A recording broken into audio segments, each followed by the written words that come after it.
just want to say thanks. My kids are big fans, and that's why I'm up here. So my son, he's 16, he wanted to be here. I have two questions. One for him, how to keep negative thoughts away. Well, I'm not sure what he's dealing with, but...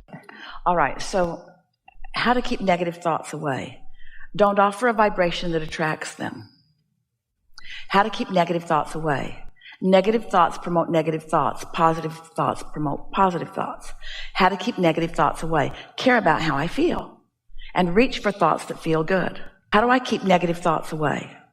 There's no exclusion. So the question is a bad question. It's, how can I keep away from me this thing I'm focused on? How can I keep away from me this thing I'm calibrated to? You can't. The law of attraction doesn't say, oh, we'll make you the one exception in all of the universe. The way you keep negative thoughts away is by activating more and more positive thoughts until that's what feels the best to you, so that's what you do. By not reacting, but by acting. And that's what we mean by getting out ahead of it. If you tune into your inner being and you start receiving thoughts, we promise you they won't be negative thoughts. But if you don't tune into your inner being and you go out into the world, you could tune into anything that's loud around you. The squeaking wheel gets the attention, so to speak. We also want to say, and we don't want to start a habit of this because everybody will come with a message from someone who isn't here. And it's much better if we are talking to you directly. But negative thoughts are not your nature. It's something you've picked up along your physical trail by others who think it's cool or who do it a lot or whatever. Negative thoughts are not your nature. And that's why you're asking the question. Negative thoughts bother you, and well, they should. But there's something to be said for knowing what you don't want, because if you don't know what you don't want, you can't know what you do want. So how would you calibrate to a positive thought if you didn't know what a negative thought was? How could you calibrate to something that felt better if you didn't know something that felt worse? So don't be upset. This message is not about avoiding everything unwanted. This message is about recognizing what is wanted and what is unwanted and turning more and more of your attention toward what is wanted. We would never say, never have a negative thought or feeling. That'd be like saying, get in your car. Is he driving yet? I'm actually teaching him. He has his permit. That'd be like getting in the car, no gasoline, the gas gauge is on empty. Oh, but that's negative. Put a happy face sticker on it. That feels way better. Like that analogy. In other words, the negative emotion is an indicator that something needs to be tended to. So negative thought and negative feeling is a good thing. Because it's directive, isn't it? Mm-hmm. My second question is purpose in life. I find myself questioning. You're not going to like this answer. Hardly anybody does, because it's not meaty enough and it doesn't have enough sacrifice in it for most of you. Your purpose in life is joyful expansion. And the expansion happens whether you know it or not. The joyful part is an option. I guess I just feel like I should be doing more. I have a good life. Well, there's shortage consciousness in that. Anytime you feel like you should be doing more, how does that feel? I should be doing more. What else does that say? I'm not doing enough. Somebody is looking at me and finding fault with me. And we promise you it's not your inner being saying that to you. So you're picking it up from someplace, but it doesn't feel good. So you could just ask yourself in that moment, get on the other side of that page and ask yourself, what does my inner being feel about me? That's another way of saying, what do I dominantly know? Does my inner being think that I should have my nose to the grindstone every single moment? Is that what my inner being thinks? Does my inner being think that I should be suffering and sacrificing and struggling and constantly active? Or does my inner being want me to relax and refresh and reconnect and flow? Does my inner being want me to exhaust myself through action, or does my inner being want me to calibrate to the power of the universe and direct it with my mind? Is there a lot of effort in directing thought, or does it become effortless as I calibrate to it and find it to be more? We want to tell you a story because we've been talking about getting out ahead of it. And sometimes when we speak about deliberate creation, it makes you think that you want to do whatever the work is that Abraham is hounding you to do and get hooked up to the energy stream, and then you want to point that energy stream in more productive ways for yourself and others. And that's not what we're encouraging. That's not what it is about. What we're encouraging is that you hook up to this stream so that everything that life has caused you to ask for can flow easily into your experience, because you are a vibrational match to what you are asking for, not a vibrational match to its opposite. Did you hear that? Mm-hmm. So getting out ahead of it means right now, where all of my power is, my present moment is where all of my power is. Right now, in this present moment where I have the option of hooking to my power, being under the influence of Source or otherwise, all of my power to choose is right here and now. But the more often I choose my inner being, the more likely I'm going to be to do it. Because there's momentum in past thoughts. There's momentum in those thoughts. Therefore, influence in those thoughts.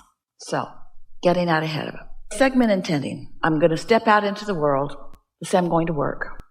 I'm getting ready to walk into the building. And segment intending says, it's a new segment because I'm about to begin playing or co-creating with other people. There's people in there. So we're going to start responding to each other in some way. They're going to be in there. In most cases, we're going to react to each other in some way, in some practiced way. So formerly, what people thought that deliberate creation was, or segment intending was. So I'm going to stand here and I'm going to say, when I get in there, this one's going to behave that way and this one's going to behave that way, and I'm going to make more money today, I'm going to make more sales today, things are going to go more my way than they've ever gone before. In other words, I'm going to take my power and I'm going to direct it to these outcomes. Calibrating and getting out ahead of it, segment intending, is different from that in this way. Calibrating, segment intending, is, in this moment, I'm going to find something to focus on that allows me to connect with who I really am. I'm adjusting my point of attraction, not my point of assertion, my point of attraction, which means looking for positive aspects, remembering nice things that have happened, meditating, quieting your mind all together. Is preparing my point of attraction for the segment that I'm walking into. Am I a lover or a hater? I'm a lover. Do I like people or do they annoy me? I like people. Am I a co-creator or am I all on my own? I'm a co-creator. Are people good or bad? People are good. Do people mean well or mean not well? People mean well. Ask yourself these questions until you have calibrated to who you really are. And then walk in that room and notice what happens. And then calibrate again and walk in that room and notice what happens until you have proven to yourself that if you will get out ahead of it by adjusting your vibrational frequency to the source frequency before you walk in, that then you will evoke from them the source parts of them. Does that make sense? Yes. So when you walk into a room where somebody there that's been a problem every time you've been with them, the last 100 times you've been with them, and you're remembering that, oh yeah, here we go again. Last time I was there, you're calibrating to that. You're preparing yourself to walk into that room. That's your point of attraction, and that's what you're getting. And we're not saying that you usually do that. What we're saying is you usually don't do anything, so you walk into the room feeling like you felt the last time you walked into the room, so you get the same thing you got last time you walked into the room. Does that make sense? Yes. Getting out ahead of it is doing something different. Getting out ahead of it is tuning to the wholeness of who you are first and then walking into the room. It's point of attraction. It's attraction. It's attraction. It's attraction. It's only attraction. It's only attraction. It's only attraction. It's only attraction. You hurt my feelings. It's only attraction. I attracted you hurting my feelings because I remembered the last time you hurt my feelings, or I remembered somebody else hurting my feelings, or something that you said reminded me of something, or I smelled something that reminded me of a time my feelings were hurt, or I heard a song on the radio that reminded me of a time that my feelings were hurt. Something has activated within me that because I didn't get out ahead of it. I was sloppy and lazy, and I blundered into the room and I got what I'm habitually offering. I got what my point of attraction will bring me. So, isn't it nice to walk into all of these rooms with all of these people and find out what your vibration is? We've been saying to you for a long time, there are two ways to know how you're doing. One is by how you feel, the other is by how things keep turning out. So, if you can do something about how you feel, then you can totally control how things turn out. Yeah? Good. Thank you. Okay, which of the millions of things that all these amazing conversations have been bringing Not millions up? of things. It's millions of examples of just a handful of things. It's just lots of examples of a few things that could be slightly adjusted and make a huge difference. Do you know better than I do at this moment which one that is? It doesn't matter. We just want to put that in context because you all are making it out like this is a lot of work, and it isn't. A little calibration changes everything. The slightest little adjustment changes everything. Okay, so one question I have is, I hear in the world and about low emotional set points from early childhood, what do you call this, like contrast? We would call those beliefs. A belief is just a thought that you continue to think. And it got started somewhere and caught on. And because you believed it, it's your point of attraction. So you attracted things that support it, evidence of it. So then you believe it more. That's all it is. And how do I undo those beliefs? It's not undoing. Let's find a different word. If I don't want this, then I do want this. So in every moment that you are calibrated to something unwanted, you are creating something that you do want. So the question isn't how do I do that, because you're doing it without even knowing you're doing it.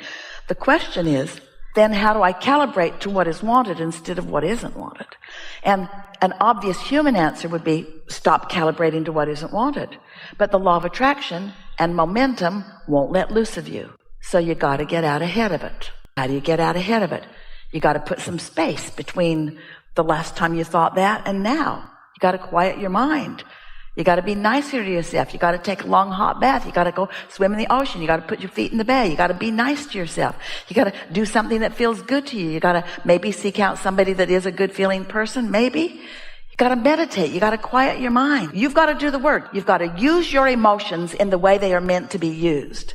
Negative emotion means something's got to change or it's just going to become more of this. So knowledge is helpful. Understanding that your emotions matter and that they are important and that they are full of good information. But you can't just all of a sudden, when you're tumbling down the ski slope, stop because somebody yelled stop, even if it's you. Stop! Momentum's going to carry you, and you've just got to make peace with that. It's okay. Where I am is okay. I'm doing just fine. I'm on track. I'm an eternal evolver. It will always be true. I will always be in a state of calibration. It's not wrong that I need to calibrate this. It's right. That'd be like a sculptor getting a big pile of clay and splatting it down and then saying, well, that didn't turn out right. And then feeling guilty about trying to shape it. Oh, I don't think I'm supposed to touch it. I don't think I'm supposed to shape it. Isn't it the way it was supposed to be? Shouldn't I have just got it right the first time? Oh, that's ugly. No, you want to get your hands in it. You want to form it to your ever-evolving ideas of how you want it to be. Where you are is beautiful. Where you are, no matter where it is, it's just right. You have created something that you might prefer, but be nice to yourself or you're never going to look over there. There are people in our analogy that we offered about being on the train, and over there's the junkyard, and over there's the beautiful seacoast. And there are people who believe that it is their lot in life to only look over there. They just don't dare look over there. They've been convinced that this is where they're supposed to look. And we know that sounds extreme. In other words, you have these habits of thoughts, and some of them serve you and some of them don't. But if they don't feel good, they're not serving.